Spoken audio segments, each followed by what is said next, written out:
Today on Roll with the Punches, we check out Power Unrestrained, a guidebook to homebrew sorcerous origins.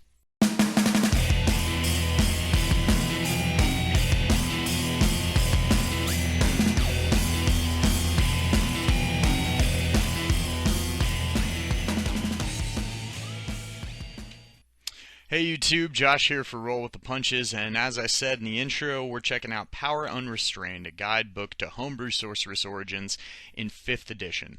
Now, for those of you who feel like you keep your ear to the heartbeat of 5th edition, worry not, you haven't missed anything from an official release.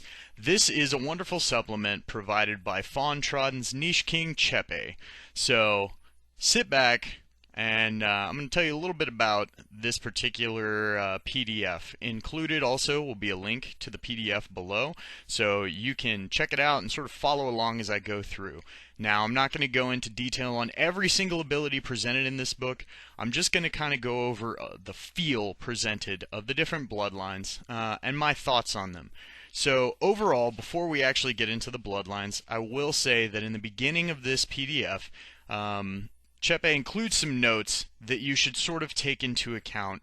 For players, it's got some great inspiration for the mindset that you should kind of be in to play a sorcerer.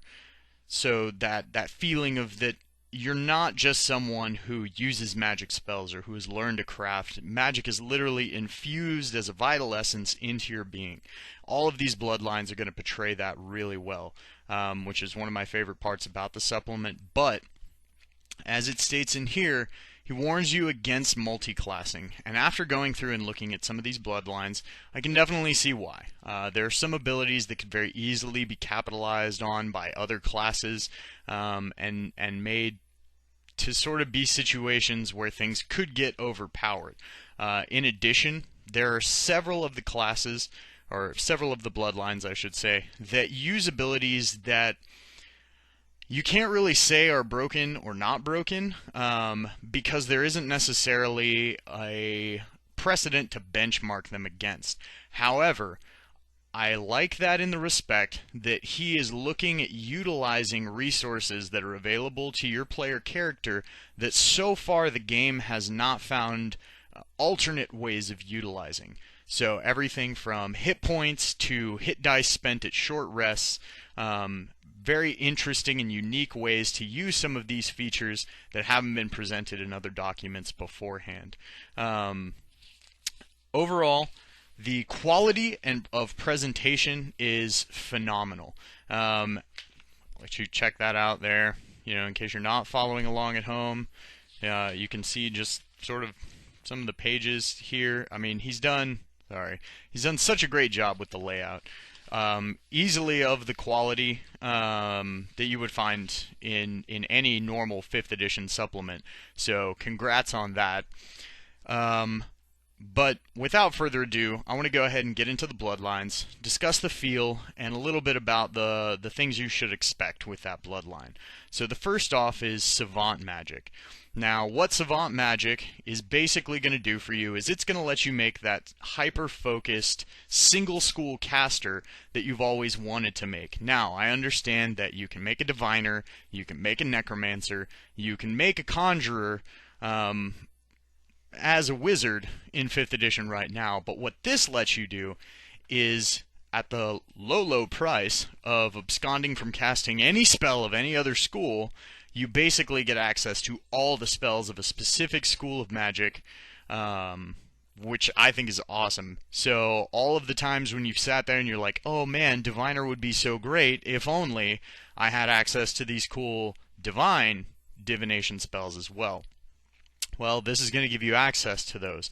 Now, before you power gamers, start your head in a tizzy about the wonderful prospect of using evocation and having all the healing spells and all the damage spells, evocation is disallowed. I understand this from a game design aspect, totally makes sense as far as balance goes, but it does mean that GMs, if you're thinking about using this in your campaign, you are going to have to figure out a reason to tell your players why evocation isn't something that can be used.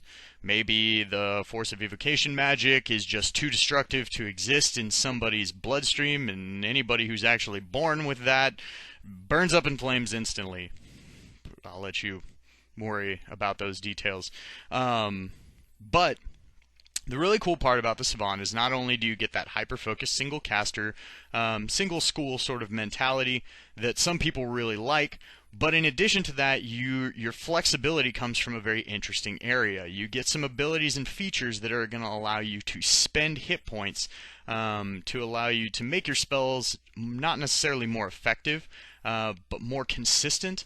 And in addition, your versatility is actually going to come from the fact that you're going to end up with more spell points, more sorcery points, I'll use the correct term, and you're going to end up with more meta magics than a typical sorcerer. So where a normal sorcerer can, pick a few spells and just sort of throw them out at their leisure, you're hyper-focused into a single school, and you're going to have to get your utility or your adaptability out of making sure that you have meta magics appropriate to different situations. Honestly, it balances out really well, and you get a killer 18th level ability that allows you to choose 3 first level spells, and every time you can cast them, or every time you do cast them, you get to add a meta magic to it for free, which is awesome. Basically, if you're a utility caster, now you can throw those out with Quicken every single time, still leaving you to cast a cantrip during your round for some extra damage. Or if you're a damage-based caster, say a Necromancer who likes to throw about Vampiric Touch, maximize them all the time, forever. And it's scalable, so it gives you some really awesome damage consistency if that's what you're going for. Keep in mind that sounds crazy and powerful, but it's an 18th level ability, and as you'll find as a theme in this document, is an 18th level ability that actually makes you want to play through to 18th level as this bloodline. Now the next bloodline that the document presents is Blue Magic. Blue Magic is, for those of you who are familiar with Final Fantasy, this is very obviously a nod to the Blue Mage of Final Fantasy, but it does so in a way that doesn't feel cheap and fanboyish, and also presents it in a light that's very interesting. For those of you who have no idea what I'm talking about right now, will probably read through Blue Mage, and while you might not understand the color choice, it's still an exceptionally cool bloodline as far as your abilities go.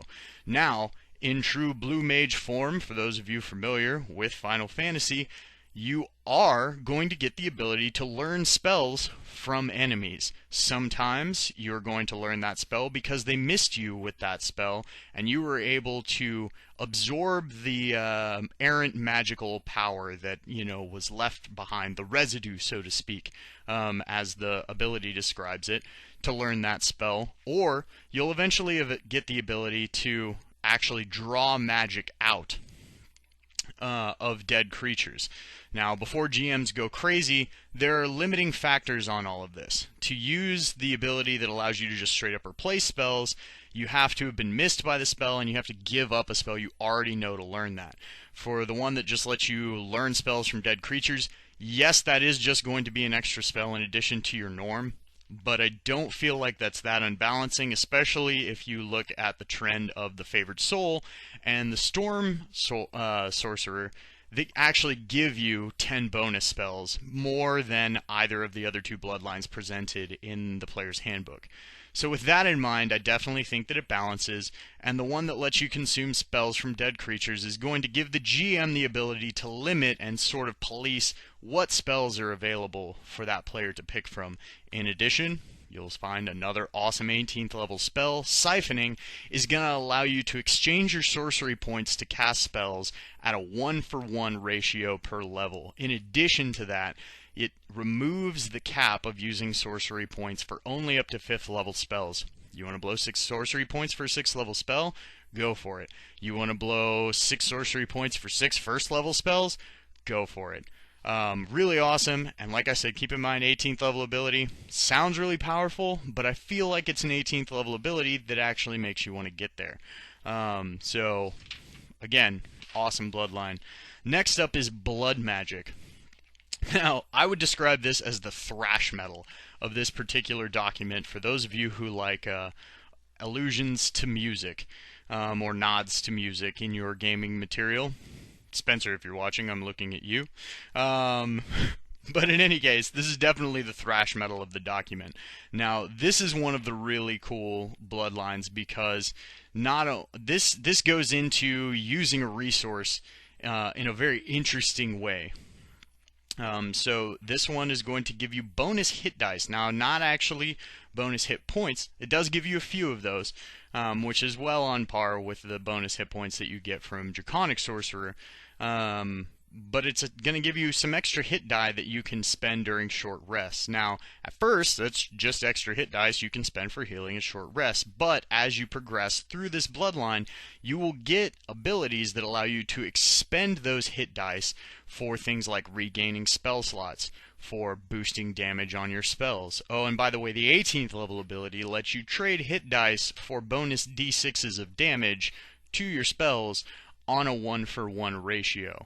Again, an 18th level ability that's actually worth getting to, and between the 18th level ability to sense a heartbeat anywhere within 60 feet of you, and the fact that your first ability is going to allow you to taste the blood of creatures that have died recently to get huge bonuses on huge bonuses on investigation and arcana checks, effectively turns you into a magical forensic scientist.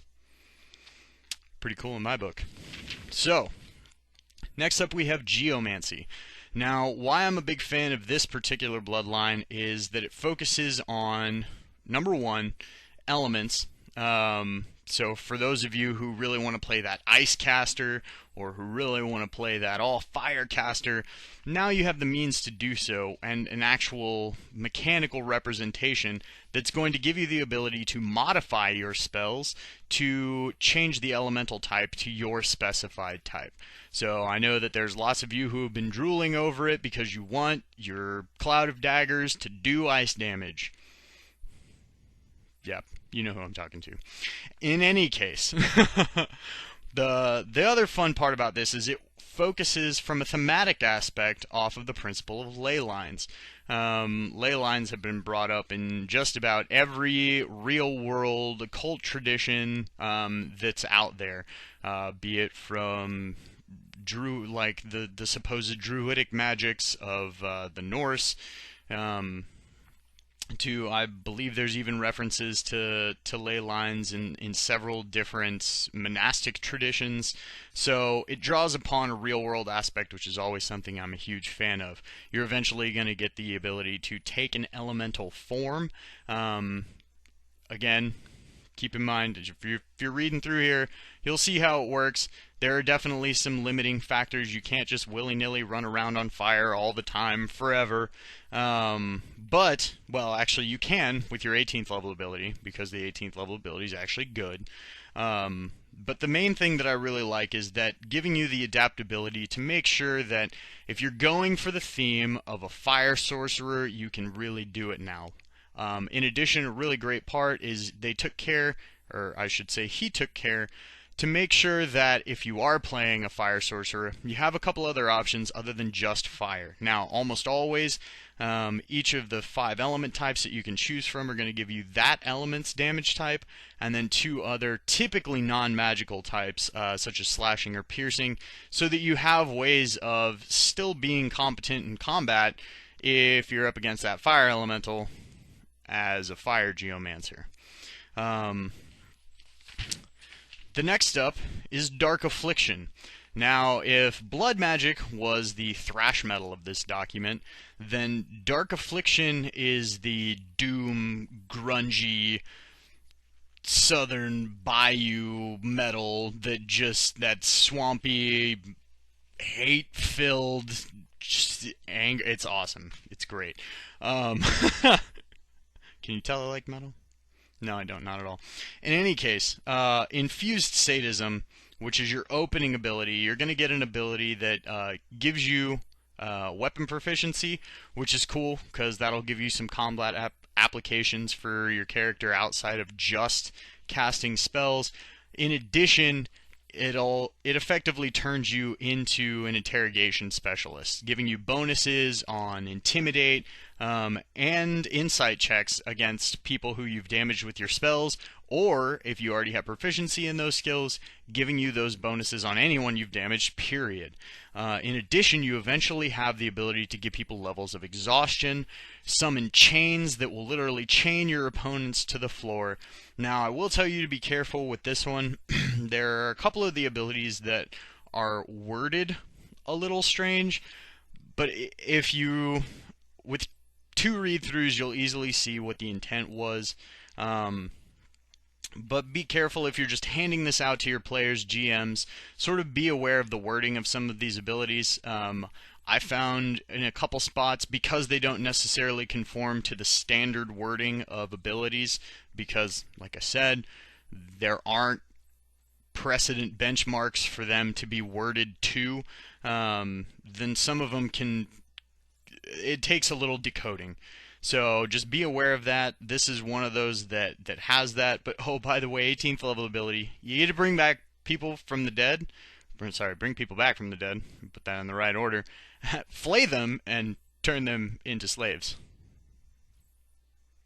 I know that there's like at least 10 people right now that are watching this that just cream their pants. And yeah, just gonna let you do that. So last up is the Medusa bloodline. So for those of you who were looking for some monstrous bloodlines outside of just Draconic, yes, it is another Serpentist type, but I feel like it's one that fits very well. And the thing that I like about it is it does a really awesome job of spinning the Medusa bloodline to make it something that it isn't just, well, one of your parents got it on with a snake lady, and now you have magic. No. So the narrative described is basically one of the snakes from Medusa's hair being bound into your body and your soul. Now keep in mind, if you're using this in your campaign world, you can provide whatever reasoning behind it that you like. However, I feel like the narrative included is an exceptionally good one for a monstrous-based bloodlines. In addition, it does a good job of stepping up the abilities slowly. The only downside with this one, with this bloodline at all, is most of the abilities, as you would expect with a Medusa-related bloodline, are sight-based. Now, they don't work as necessarily actual attacks, and most of them simply hinge on you being able to make eye contact with an enemy. So, if you're a really jerky GM that knows you're going to be like, oh, well, you didn't make direct eye contact with your player, you might as well just not let your players play this, because they're going to make this if you let them, and then they're going to be frustrated. So either don't be a jerk or don't let them play this if you're that kind of GM. That's pretty much what I have to say about that. So that is the bloodlines included in Power Unrestrained, a guidebook to homebrew sorceress origins. So minus a few little typos here and there, and some sort of ambiguous wording, like I said, because a lot of these abilities don't have precedents for which to benchmark them against already in the system. You'll definitely have to read through a couple times, but once you do, it's very clear what the power is going for. There are a couple times where maybe some wording could have been narrowed down a little bit, but overall, for somebody who just took time out of their day to make you a bunch of free bloodlines in an awesome looking PDF, I would say that the quality is phenomenal. I definitely recommend this product to other GMs, but as I said at the beginning of this video, if you are going to use these, definitely heed the writer's warning.